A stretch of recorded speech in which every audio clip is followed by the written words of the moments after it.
Agora, vamos imaginar o seguinte. Sim. Você está atendendo, está fazendo uma sala de parto Certo. e... Uma coisa que nunca acontece. A mãe que não fez pré-natal. Nunca viu? vi. Já viu, Cadu? Nunca vi. Acontece isso? Onde? Acontece. Acontece bastante. Mas aí nasce uma criança, ou mesmo que tenha feito um pré-natal, mas que, por algum motivo, você suspeita ou na sala de parto ou na UTI que ela tem uma cardiopatia congênita. Quais seriam, assim, os sinais que vão te ajudar a pensar nisso? Perfeito. Bom, muitos pensam que é a presença de sopro já na sala de parto que vai... Nem sempre. Nem sempre. Às vezes esse sopro é só Às do vezes, canal arterial, né? E raramente sopra tão de imediato.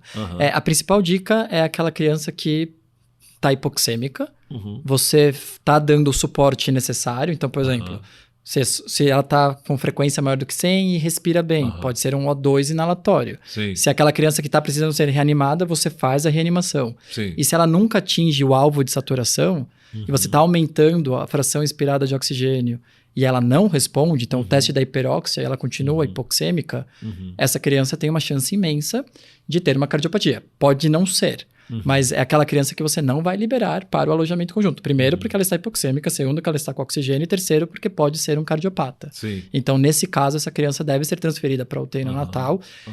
Se você estiver num lugar de excelência onde possa ter acesso a um ecocardiograma de imediato, solicite, porque ele vai fazer o diagnóstico definitivo. Hoje em dia, muitos neonatologistas, a gente está sendo treinado para conseguir fazer um ecocardiograma funcional e ter uma noção básica de anatomia. Então, até chegar, você também pode fazer.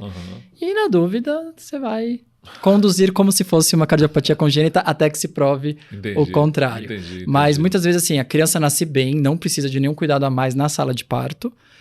E ela, muitas vezes, não vai ter nenhum fenótipo específico. Sim. E a gente...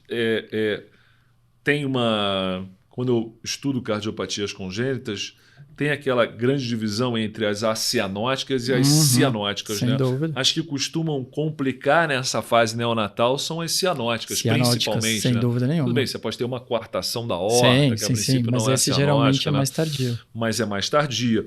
O que a gente vê são aquelas canal dependentes, né?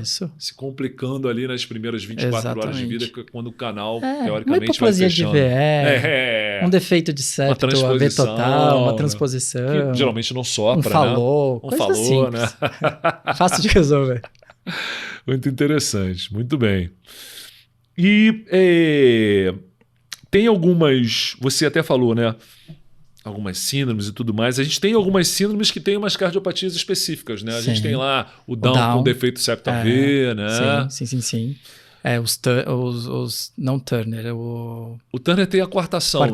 Mas não, tô com o Edwards, que tem muita CIV, CIVs amplas, que fazem perfluxo pulmonar. Patal também tem cardiopatia, né? Tem, e o Edwards pode ter aquela doença polivalvular, né? Que muitos dizem que é característico do Edwards. Exato. Mas nas trissomias você tem muita chance de ter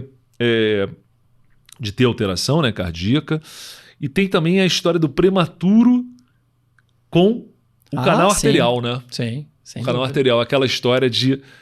isso eu aprendi lá nos primórdios, do cuidado com o excesso de volume para o prematuro. Sem dúvida. Porque fundamental. Ele está lá com uma membrana hialina, você está concentrado na doença respiratória, fazendo surfactante, ele está melhorando, e aí você exagera no volume e ele...